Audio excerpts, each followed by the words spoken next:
ବହୁତ ଜୁନି ବହୁତ ଜୀବ ତୀର୍ଥର ଜୁନି ଭ୍ରମଣ କରି କରି ଶେଷରେ ମନୁଷ୍ୟ ଜନ୍ମ ମିଳିଛି।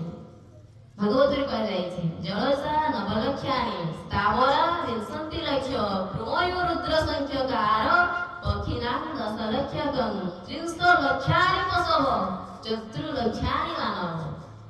80 ଲକ୍ଷ ପ୍ରକାରର ଜୀବ ଯୋନି ଘୁରି ଘୁରି ଘୁରି ଘୁରି ଶେଷରେ ଆମକୁ ଏଇ ମନୁଷ୍ୟ ଶରୀର ମିଳିଛି।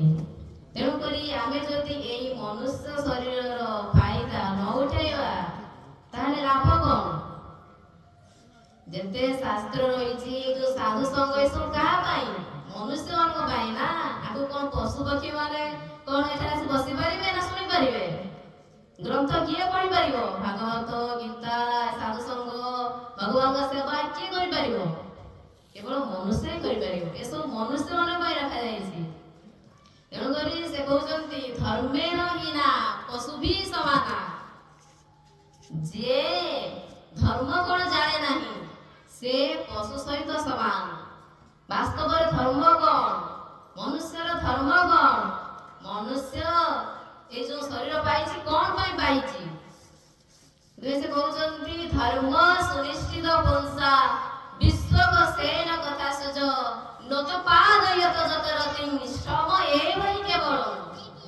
କହୁଛନ୍ତି ଯାହାର ଏଇ ଯୋଉ ବିଶ୍ୱକସେନ ଅର୍ଥାତ୍ କୃଷ୍ଣଙ୍କର ପ୍ରଥାପତି ଯାହା ମନରେ ରୁଚି ଜାଗ୍ରତ ହେଲା, ଯାହାକୁ ଏ କୃଷ୍ଣ କଥା ଆନନ୍ଦିତ ଲାଗୁନାହିଁ, ଯେ ଏଇ କୃଷ୍ଣ କଥାକୁ ଉପଭୋଗ କରିପାରୁନାହିଁ, ତାକୁ ଆନନ୍ଦ ଲାଗୁନାହିଁ, ଏ କୃଷ୍ଣ କଥାରେ ଯାହାର ରତି ଆସୁନାହିଁ, ଆଉ କୃଷ୍ଣ କଥା ଛାଡ଼ି ସେ ଯେତେ ଯାହା ବି କିଛି କରୁଛି ଶ୍ରମ ଏଭଳି କେବଳ ବୃଥା।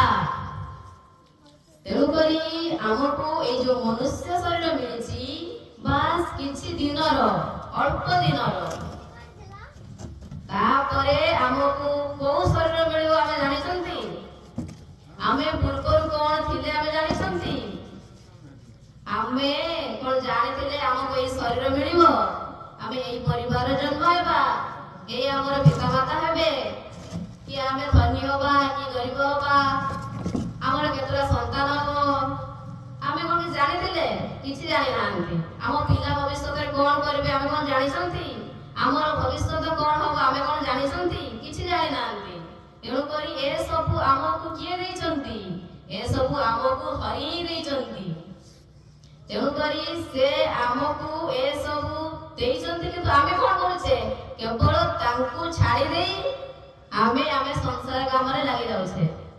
କିନ୍ତୁ ଯିଏ ଦେଇଛନ୍ତି ଆମକୁ ଆମେ ତାଙ୍କୁ ଭୁଲି ଯାଇଛେ। ଆମ ପାଇଁ ଏ ଭୂମି କିଏ ରଖିଛନ୍ତି? ଆମେ ଯୋଉ ଆଜି ଏଇ ଜାଗାରେ ଘର ଦ୍ୱାର ସବୁ କରୁଛେ, ଏ ଭୂମିଟା କାହାର? ଆମକୁ ଜଳ କିଏ ଦେଇଛନ୍ତି ପିଇବା ପାଇଁ? ଏ ଶରୀର କିଏ ଦେଇଛନ୍ତି? ଏ ଆଖି ନାକ କାନ ପାଟି ଏସବୁ କିଏ ଦେଇଛନ୍ତି? ଯୋଉ ଆମେ ବାୟୁ ନେଉଛେ, ବାୟୁ କିଏ ରଖିଛି? ଏ ଜଙ୍ଗଲ ଗଛ ପତ୍ର ଏସବୁ କିଏ ତିଆରି କରିଛନ୍ତି? ଏସବୁ ହରି ହିଁ କରିଛନ୍ତି। ତେଣୁକରି ଆମେ ହେଉଛନ୍ତି ତାଙ୍କରି ସନ୍ତାନ, ତାଙ୍କୁ ଭଜନ କରିବା ଆବଶ୍ୟକ। ଭଗବତ ଗୀତାରେ ଭଗବାନ କହୁଛନ୍ତି ମମେବାଂଶ ଜୀବଲୋକ, ଏଇ ଯୋଉ ଜୀବଲୋକ ମୋର ହିଁ ଅଂଶ। ଆମେ ଏଇ ଯୋଉ ମନୁଷ୍ୟ ଜୀବନର ଉଦ୍ଦେଶ୍ୟ ହେଲା ଜୀବସ୍ୟ ତତ୍ତ୍ୱ ଜିଜ୍ଞାସା। ପ୍ରହ୍ଲାଦ ମହାରାଜ କହୁଛନ୍ତି ଭାଗବତରେ ଜୀବନ ଉଦ୍ଦେଶ୍ୟ କଣ? ତତ୍ତ୍ୱ ଜିଜ୍ଞାସା, ତତ୍ତ୍ୱ ଜାଣିବ। ମୁଁ କିଏ, କୋଉଠୁ ଆସିଲି, କୋଉଠି ଥିଲି, ପୁଣି ଏ ଶରୀର ତ୍ୟାଗ କଲା ପରେ ମୁଁ କୋଉଠି ଯିବି, କଣ ନେଇକି ଯିବି। ଆମେ ତ ଦୁଃଖ ଚାହୁଁନୁ, କାହିଁକି ଆମକୁ ଦୁଃଖ ମିଳୁଛି? କେହି ଦୁଃଖ ଚାହୁଁଛନ୍ତି? କିଏ ଚାହୁଁଛି ମୁଁ 20 ବର୍ଷ ସୁଖରେ ରହିଲିଣି, ଏବେ ମତେ ଗୋଟେ ଦିନ ପାଇଁ ଦୁଃଖ ମିଳୁ? କେହି ଚାହୁଁଛନ୍ତି? ମୁଁ 80 ବର୍ଷ ସୁସ୍ଥ ମୋ ଶରୀର ରହିଲାଣି, ମତେ ଗୋଟିଏ ଦିନ ପାଇଁ ରୋଗ ହଉ? କେହି ଚାହୁଁଛନ୍ତି? କେହି ଚାହୁଁନାହାନ୍ତି। କାହିଁକି ନା ସମସ୍ତେ ଆମେ ଆନନ୍ଦଙ୍କର ଅଂଶ, କୃଷ୍ଣଙ୍କର ଅଂଶ। କୃଷ୍ଣଙ୍କର ସ୍ୱରୂପ ହେଲା ସତ୍ ଚିତ୍ ଆନନ୍ଦମୟ। ତେଣୁକରି ଆମର ମଧ୍ୟ ସେଇ ଗୁଣ ରହିଛି। ଆମେ ମଧ୍ୟ ସେ ଚାହୁଁଛନ୍ତି ସବୁବେଳେ ଆନନ୍ଦ, କିନ୍ତୁ ଆମକୁ ଯେତେ ଯାହାହେଲେ ମଧ୍ୟ ଆନନ୍ଦ ମିଳିପାରୁନାହିଁ।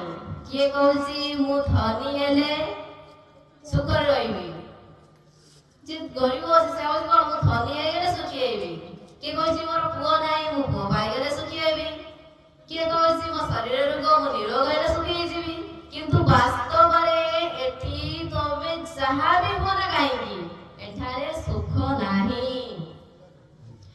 ଭଗବାନ ଭଗବଦ୍ଗୀତାରେ କହୁଛନ୍ତି ଦୁଃଖାଳୟଂ ଅଶାଶ୍ୱତଂ, ଏ ଜାଗାଟା ମୁଁ ଯୋଉ ତିଆରି କରିଛି ଏଟା କେବଳ ଦୁଃଖର ଭଣ୍ଡାର, ଏଠି ଆନନ୍ଦର ପ୍ରଶ୍ନ ନାହିଁ। କିନ୍ତୁ ଆନନ୍ଦ କେତେବେଳେ ମିଳିବ ନା ଯିଏ ମୋ ଶରଣକୁ ଆସିବ, ମତେ ଜାଣିବା ପାଇଁ ଚେଷ୍ଟା କରିବ, ଯିଏ ମୋର ଭକ୍ତ ହବ ସିଏ ହିଁ ଆନନ୍ଦ ପାଇବ। ନହେଲେ ତୁମେ ଯେତେ ବଡ ଧନୀ ଲୋକ ହୁଅ, ଯେତେ ତମର ପରିବାର ଲୋକ ଥାଆନ୍ତୁ, ତମେ ଯେତେ ବଡ ଚାକିରି କରିଥାଅ, ଯାହା ବି କିଛି କରିଥାଅ ନା କାହିଁକି ଏଠାରେ ହରିଙ୍କି ଛାଡ଼ିଦେଲେ